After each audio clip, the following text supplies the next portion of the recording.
You're listening to A Tiny Homestead, the podcast comprised entirely of conversations with homesteaders, cottage food producers, and crafters.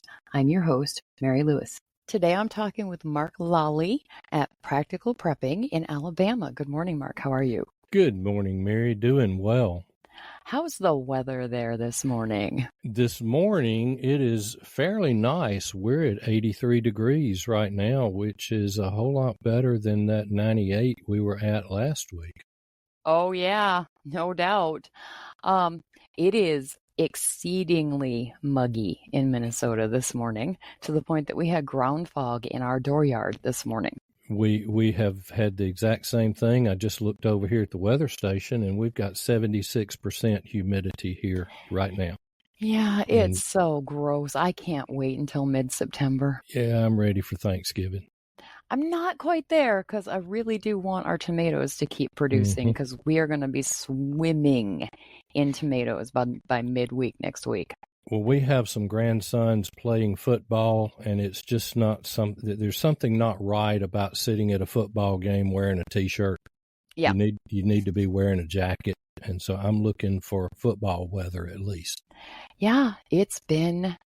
I mean, I don't want to spend 20 minutes talking about the weather because it's boring, but the last 2 years have just been insane. And yes. I really, really, really would like Mother Nature to become more moderate for next growing season because it has really messed with our farm. Yes, and not just the growing seasons and such, but you look around at some of the things that have happened this year, the floods, the earthquakes, the fires. Now, the wildfires are somewhat normal. We're accustomed to having those. Yeah. But we've been having more floods. We've been having, and in places that never flood, we've had hurricanes 200 miles inland that have caused floods, caused major power outages that have lasted 4 to 6 weeks in some areas. Yep. And that's one of the reasons that we are trying to get people to be prepared. Yes, absolutely. And since we're talking about the weather, that actually was a really good lead into this particular episode. So tell me a little bit about yourself and what you do. Well, I'm retired law enforcement and have a long history of being involved in disaster relief. I taught disaster relief. I've been on many disaster relief scenes coming in a number of capacities. And one of the capacities is chainsaw teams and mud out teams and such as that to help folks to recover afterwards. And what we actually do is we teach people how to be prepared for life's emergencies. That's what we do. Yep. And really what we do from a prepping standpoint, and you do from a homesteading standpoint, is we live like our great-grandparents and grandparents did in a lot of areas. Now, they didn't have all the modern conveniences that we have, but they prepared food for the winter. They had tools if something happened. I have a house on the old home place where my dad grew up and where I grew up as a small kid. And when Dad grew up, that was a working farm. When I grew up, it was a hobby farm. And you didn't, if something broke, you didn't just jump in the truck and run to the store. You had to have on site what you needed to fix it or to deal with it. And it was just life for them. And so what we try to do is pretty much have everything that we could need. Well, to give you an example, last year I had a limb fall, poked a hole through the roof. So I got my ladder out, I got my things out, I went up there and I patched the roof. And about 6 months later, we had a new roof put on. Yep. But I had those things to be able to do that. Something breaks, I want what I need here. And I learned some of that from my dad. You need to have whatever you need to fix a problem at home if it breaks at 10 o'clock on Saturday night. And that's plumbing, that's electrical, that's whatever. But I also have the skills to do those things. Yeah, I'm going to jump in just for a second. I am so baffled by the fact that so many young people don't have this information, as part of their upbringing because Hmm. I'm 55, okay? My dad just turned 82 on July 30th, Hmm. and he acts like he's 55 still, and he Hmm. still acts like he needs to be ready for anything coming down the road, and he does. Everybody does. Right. And they taught my siblings and I how to prepare for things that we couldn't see coming. Right.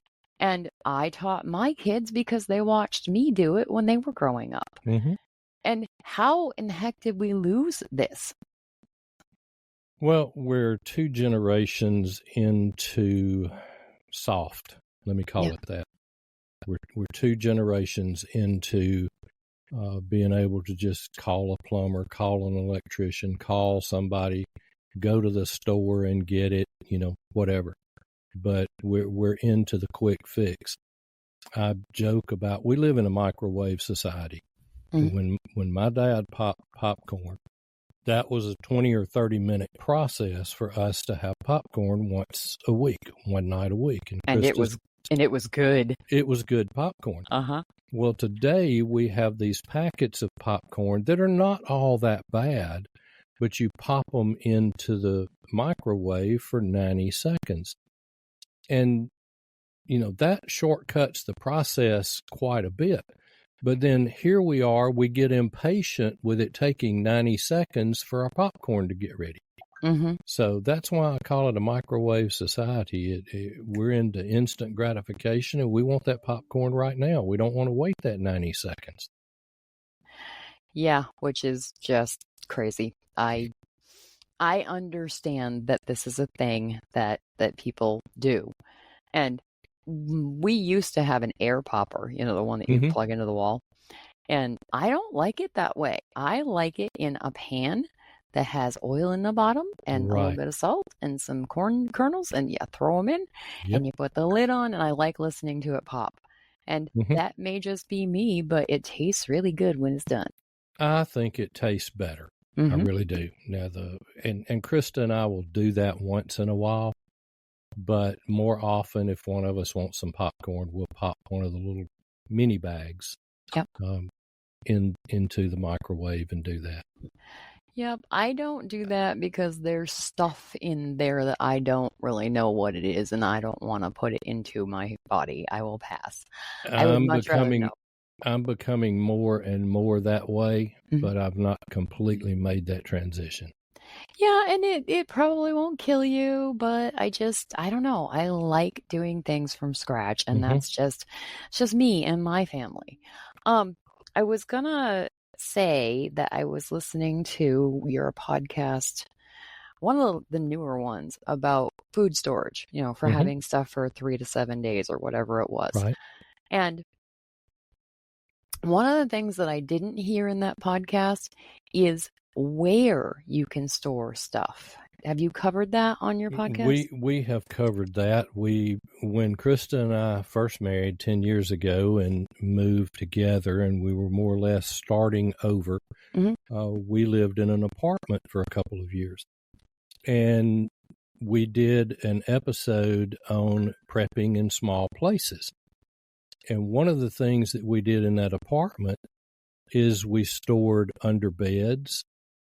We stored literally behind the couch. We had 2 of these columns that we had used in a display somewhere, and we had a large glass top that went on top of those. So we put that behind the couch, and Krista put a cover over that, and we slid the couch back against it. And so we had all of that room under that particular table to store things. We did the same thing with the round table that our television sat on. We put a floor-length covering on it, and we used the area under that table. But under bed storage is great. We stored in pretty much every corner in the closets. We stored things in the top of the closet. Some things we actually stored in the back of my pickup truck that was in the parking lot, like Uh-huh. 20-pound bottles of propane. They got real snippy about you having 20-pound bottles of propane at the apartment. So I bet they did. I stored those. I had a locking cap on the pickup, so we stored those in there. And they just rode with us anywhere we went. But Uh-huh. we found all kinds of storage places. You can store under furniture. I've known of some folks dedicating a couple of drawers out of dressers or chest of drawers and using those for storing food. You can store a lot in a small space. I didn't go back far enough in the episodes to find it, but I just wanted to ask because that's a big thing for people who live in smaller spaces. Oh, yes, definitely. And the other house that we have that's on the old home place, the entire house is only 1,000 square feet. So, and I raised a family there, but we had to have kind of unthought of storage. We stored a lot of things under the back porch. Now, it was enclosed. And I say the back porch, it was closed in. Yeah. But we stored things under there. We stored things in the top of the closet in the laundry room. So you just have to get creative with it. Yep, absolutely. And I just wanted to hit on that because I lived in a really small house with my 4 kids and my husband up until 5 years ago. And we always bought things extra and put them away in case we needed them because Minnesota gets real cold, real icy, and real snowy in January. And sometimes you can't get out of your driveway. And so we've always planned ahead. We've always been preppers in the true sense of the word. We are preparing for stuff that is going to happen. Right. And in Alabama, it doesn't take inches. I mean, half inch of snow and the city shuts down. But we're not equipped to handle it. And it happens really rarely. Okay. It's not like this happens every year. Right. But every 5 to 10 years, we'll get one that will have a lot of ice in it, and maybe we're stuck inside for a week.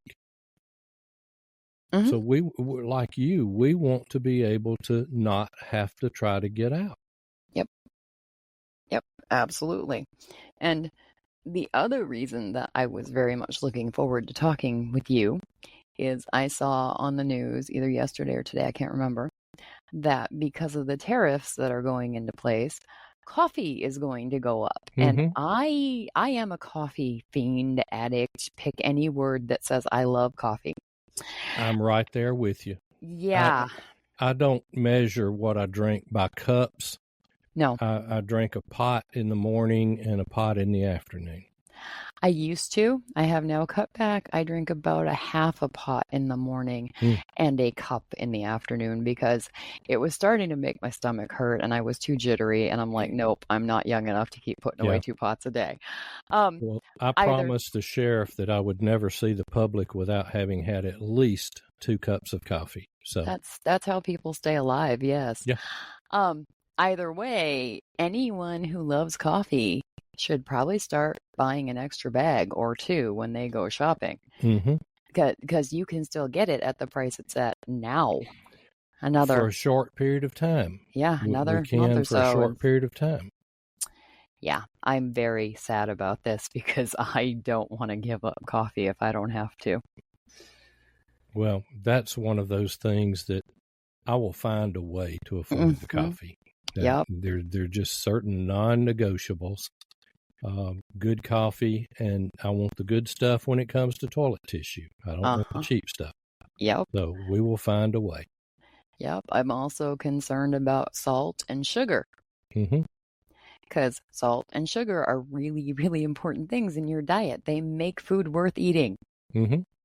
And I don't know if there is a really good cane sugar producing place in the States, because that's not what I focus on. And I don't know about salt, but I'm guessing we import a lot of salt and sugar. We do. Now, I do know when I was a kid, there were a number of folks that raised sugarcane. and they actually had the cane mills at home that were driven by the donkey, and they would make sorghum, we called it, sorghum syrup, and it makes a great sweetener. It does change the taste of some things, but grandmother used to use it all the time when she was cooking cakes. She would use that instead of sugar. And so there are some alternatives, but I don't know about salt. I don't think we produce any salt in the United States. Yeah, I'm going to have to Google it. I could be wrong on that. Yeah, I don't know, but I really feel like we all should maybe start stocking up on the things that are everyday usage, like coffee and salt and sugar, because it's going to get real spendy here real soon. And that's what we've said for years. We talk about storing food, and we say over and over and over again, stock what you eat. That way you will eat what you normally eat, rather than going, and I don't have anything really against the emergency foods, the freeze-dried. They have their place, but that you don't want to have to dig into that because of a tariff. You don't want to have to dig into that because of a 10-day snowstorm. Right. Or a week-long snowstorm. When we wrote our second book, Practical Prepping for Everyday People, was doing some research, and at that time, I think this has changed now because people are waking up, but at that time, 45% of households in America did not have 3 days worth of food in the house. Yeah. That'll get us in trouble. That'll get us in big trouble. Yep. I can't imagine that. We haven't lived that way in over 25 years. I cannot begin to imagine that. I don't want to go into too much detail, but we probably have enough food to last at least 3 weeks, if not a month. And that's just because of the way that we do it. It would get really old and really boring after the first 2 weeks. Well, it wouldn't for us, and we could go a lot longer than that. But it would not get boring because we store what we normally use. And Krista can make things from scratch using what we have. She can pull out a recipe book, and she can pull out canned vegetables. She can pull out, dried meats or canned meats, things like that. So she can feed us what we normally eat. And here for a while, what we've been doing, we've been trying to eat through some of our preps. And one of the things is she's pretty much, when she does grocery runs, she's buying perishables. She's buying bread and fresh fruits. Yes. Fresh vegetables. So, but we do have those things canned if we could not go. Yep, absolutely. And we have some things canned.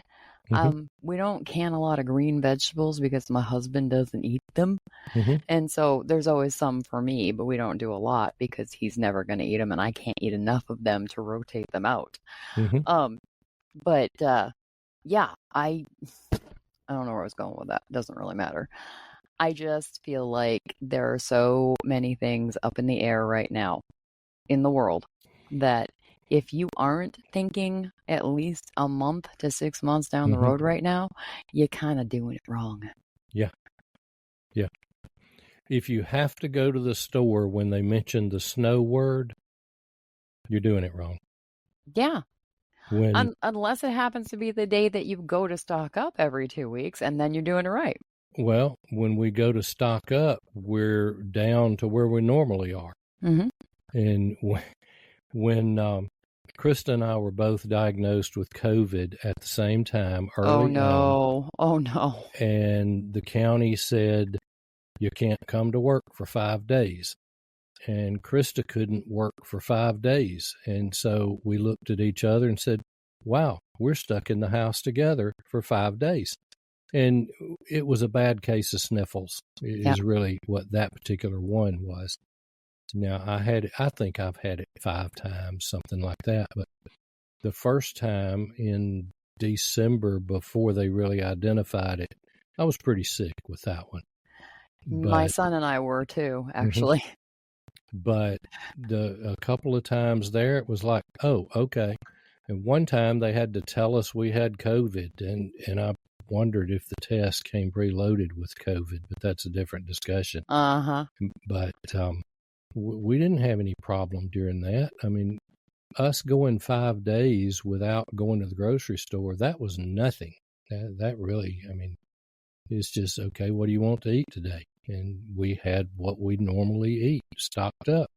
So we advocate, and I tell folks, FEMA and what have you recommend 3 days. Red Cross recommends having 3 days, 72 hours, and 72 hours is a good start. But if you go back into the 50s and early 60s, the Civil Defense had a program called Grandma's Pantry, and they encouraged every family to have 2 weeks worth of food. Now, where did we drop off of the 2 weeks? And I understand what that program was for, and it was really to show the foreign actors that, hey, America is preparing to survive a nuclear war. Mm-hmm. We had the duck and cover drills. So you're not quite old enough probably to have done those. Nope. And I actually got under the desk and, put my hands over my head, my rear end sticking up in the air. Yep. And that's how we joke about, I bought a nuclear shelter, and it's an old school desk, But what it did is it said, hey, we're preparing to survive a nuclear attack. Yeah. Now, it wouldn't do any good if you were anywhere near the blast, but if you were a certain distance away in school and all it did really was blow the windows out, you were kind of protected under that desk. You Sure. really were. So, if they dropped it 75 miles from you, 50 miles from you, it might actually protect you. But we joke about that today, the duck and cover. And Bert the Turtle. And if your listeners aren't familiar with Bert the Turtle, go to YouTube and look up Bert the Turtle. It's cartoon things that we actually watched in school, and it was about surviving nuclear attacks. I have a question for you. That was Okay. when you were a kid. That was when I was a kid. Did it give you nightmares? No, not really. Not okay, really. Good. And here's one of the reasons behind that is that my dad was good about saying, look, this is probably not going to happen. But on the other hand, they're teaching us what to do to stay safe. Yeah. So we were old enough to understand that we're doing something to keep us safe, but we weren't old enough to understand that getting under the desk is useless. So we did not have nightmares. I don't know of anybody that actually had nightmares about that. Okay. Well, I feel like I grew up in the golden age of being alive because I started kindergarten in, I think, 1975, 76, and I graduated in 1988. And I mean, we talked about the Cold War, but that was starting to ease up. And there were no getting under the desk drills. We had fire drills. Everybody does. But that wasn't scary because that was just like, okay, yeah, we're going outside. It's a drill, whatever. The thing that was scary for me is when my kids started having to do the lockdown drills at school. And that will scare the living hell out of you as a parent, especially when it's not a drill. When you get the message that your school is actually under lockdown, whether there's an active shooter or not. And so, like I said, I feel like I grew up in a golden bubble of feeling like the world was safe. And it probably wasn't any safer than it is now, but it felt that way. Yeah, I don't know that it's any safer today. Probably the closest we've ever come was the Cuban crisis. And I do remember that. Yeah. I had already graduated high school when you went to kindergarten. Yeah. But, yeah, I'm old. Okay. Some of the guys that I used to work You're with, not old, you're experienced. well, yeah, some some of the guys I used to work with thought that I was in thought that I was in the Revolutionary War, and they Mm, joked around. I told them when I went to the police academy, they taught us where to park our horse when we got to the call, and very important, tie up your horse so he doesn't wander off. yes. But that I do remember a lot of things that a lot of this generations today may have studied in school or may not. In fact, one private school has me come and talk to the history class because I actually did duck and cover drills. And they don't, even their parents didn't do that. They have to go back to their grandparents for that. Yep. But I have a granddaughter that turned 33 yesterday. So, yeah, I'm kind of on the old side, but it's fun. Getting old's fun. Old folks and clowns can do a lot of things that general public can't get away with. That is true. And getting older is a privilege denied to many. So I hope to get old someday. Yeah, I'm shooting for 106. We'll see how it goes. Yeah, I would tell you what my dad is shooting for, but I don't talk politics on my podcast. I will tell you afterwards. He told me the other day, and I was like, that's not a long time, to shoot for. You want to live to be like 100, right? He said, if I manage to get another 3.5 years, I'll be thrilled. I was like, okay, good. As far as politicians, if I could live long enough to see an honest politician, that would be sweet, wouldn't it? What would I be? 500 years old? I hope it's sooner than that. I really do. Yeah. All right, Mark, I try to keep these to half an hour, and I want to make sure that I get what you're doing to get the information out to people. So you have your podcast, you have blog posts. What else? We have a Facebook group with 115,000 members in that, and it's called Practical Prepping. That's a free group. We have a newsletter that will go out later today. That's a weekly newsletter. We've designed courses to teach people to be prepared, how to do things. One that we're finishing up now is building a get-home bag. We have built a getting started in food storage. And coming up in September the 4th, I believe it is, we're doing a live webinar that is teaching you how to get started in prepping and building a 72-hour kit. Now, this is not a get-home bag. This is not a bug-out bag. This is how to build what you need to survive 72 hours at home. This covers the power being out and the snowstorm and you can't go out. That's kind of the idea there. I asked the question of people, you wake up tomorrow morning, there's 48 inches of snow on the ground, no power, you're not going anywhere. How long can you keep your family fed and warm? And that's what we're about. And everything is at practicalprepping.info. Just one word, practicalprepping.info. And you can sign up for the newsletter there. There's a waiting list at practicalprepping.info/workshop because the registration for that will open August the 14th, I think. But you can get on that waiting list and we'll email you when we do that. So we're just trying to get folks to be prepared.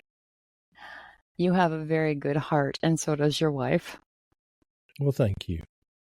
I want to have you back when Krista has time to join us because your wife has the most beautiful voice, and I think that people would love to hear her thoughts on all of this too. Not only does she have a beautiful voice, she is a lot better looking than I am. So those that do video really prefer having her than me. I was going to tell you before we started recording that you two are a very handsome couple. Your thank you. Your photo on your Facebook page, I was like, wow, are they cute? Well, thank you. That was shot at the Huntsville, Alabama Space and Rocket Center under a Saturn rocket. Nice. And that was actually a selfie. And it turned out to be one of the best photographs of the two of us ever made. It looks like a studio portrait. Well, I did photography for a number of years, so I'm pretty good with Photoshop. I can put hair on men. I can take wrinkles off women. I can take 20 pounds off of anybody. So I didn't have to do much to her at all, but it's almost virtually unretouched. Did some things with the background, but we do appreciate that. Yeah, she would enjoy this, and you would enjoy talking with her. She can talk more about the food storage and what we store and how we store and how she rotates. One of the things that she does, now we call it our prepper room. It's just a closet that was built so that the air handling unit for that heating and air unit could be in there and not be right out in the public area of the house. And it's just a large closet. So she uses that. There's shelves in there. And so she has her small pantry in the kitchen that is her kitchen pantry. And when she runs low there, she shops our prepper pantry. And so she goes and she gets what she needs there. And then from the store on the next trip, she'll replace the things that she used from the prepper pantry. And it goes to the back so that it's first in, first out. It rotates, and she'll rotate through it in well less than a year. Probably every 6 months or so that everything in there, almost everything in there turns over. There's some things in there that we don't have to. Some rice, some beans, and things like that will last almost, forever. Infinite shelf life, yes. Mm-hmm. That's actually a good tip if you're going to start storing food for prepping. You want to make sure that you actually use it as you go, because stuff will go bad. It will. And they call it a best buy date on the can. That's when it's supposed to be at its peak. Yeah. But canned goods even will last years beyond that date. And a lot of people don't realize that. But it will last years beyond that date. Tomatoes or high acid food is one of the exceptions. You don't want to go too far past that. No, you do not. One of the reasons is the acid will eat into the lining of the can, and you wind up with other issues. So, we've got a lot of that kind of information on our website as well. So, I love it, Mark. I'm so glad that you were willing to come chat with me, because all of this is really important, and it's so sad that we've lost all of this history and skill regarding how to take care of ourselves. Yep, exactly. And being self-sufficient. Now, we're not really homesteading here. We have grown some of our own food. We actually did not do a garden this year because of some other issues. Yep. But we're about to build a greenhouse, and Krista wants to try to grow some winter vegetables in a greenhouse. So we've got the space here. We've got a concrete pad that's not being used, and it just looks like an ideal place to put a greenhouse. So that's one thing. And next year we're planning to have a large garden here. Our in-laws, my in-laws, this was actually their house. They passed away several years ago, and we purchased the house from the family. And father-in-law had a huge garden out here. I mean, he fed everybody he knew out of that garden, and it was just the two of them here. But I don't know that we're going to go that big. I mean, he had about a third of the property in garden, and we just, we want to do a small garden for us and family, and start putting some things up that we grew. And then, like you said earlier, you know what you're eating. The ingredients are beans and water. Yep, exactly. Okay, tell me your sort of tagline about no zombies, no whatever. Oh, the introduction to the podcast. Yep. and Krista always does this, but it's the podcast where there's no bunkers, no zombies, and no alien invasions. And then we drop a little, when no bunkers, you hear this door slamming. No zombies, you hear this zombie squeal. And no alien invasions. That is actually a little clip from one of the 1950s alien movies. Yep. So it's just a real cute thing. And then she says it's just practical prepping, because we're not prepping for zombies. Right. If we ever do have zombies, we'll address it. We'll deal with it. I can only hope it's the slow walkers, not the runners. Oh, and me both, darling. But it just, it's about the practical stuff. We prep for next Tuesday. Yep. We don't prep for, nuclear holocaust and all of those kinds of things. The reason I asked you to tell me is because I heard it and giggled, but mostly because if people want to learn about practical prepping, you can go to practicalprepping.info and get information without feeling like the world is going to end tomorrow, Right. and that maybe you'll be prepared for something that is going to happen tomorrow. Somebody said one time that y'all just peddle fear. You haven't listened to the podcast or looked at the website. No. We don't peddle fear. We peddle peace. We want people to have the peace. It's like when we had COVID. We okay. When the shelves were empty, okay, we've got what we normally eat. But that's just, it's personal responsibility is what it is, Mary. It's Absolutely. We have to take care of ourselves. Yes. Because help's not coming. And if it does come, and in a lot of disasters, it is coming. But I can tell you, you're on your own for the first 72 hours anyway. Mm-hmm. I've even heard FEMA say that. You're on your own for the first 72 hours. So we've got to be our own providers. We've got to be our own first responders. We've got to be our own medics. We've got to have the things to address whatever could happen to us in a disaster. Absolutely. All right, Mark, thank you so much for your time. Again, people, if you want to learn about prepping, go to practicalprepping.info and you can find all the Mark and Krista Lawley stuff you ever wanted. And you can find me at atinyhomesteadpodcast.com.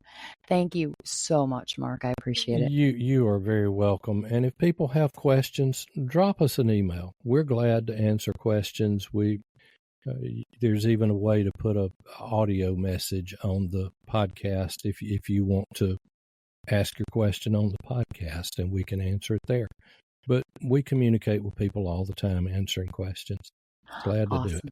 All right. Thank you so much. Have a great day. Well, thank you, Mary. You have a great day too. All right. Bye.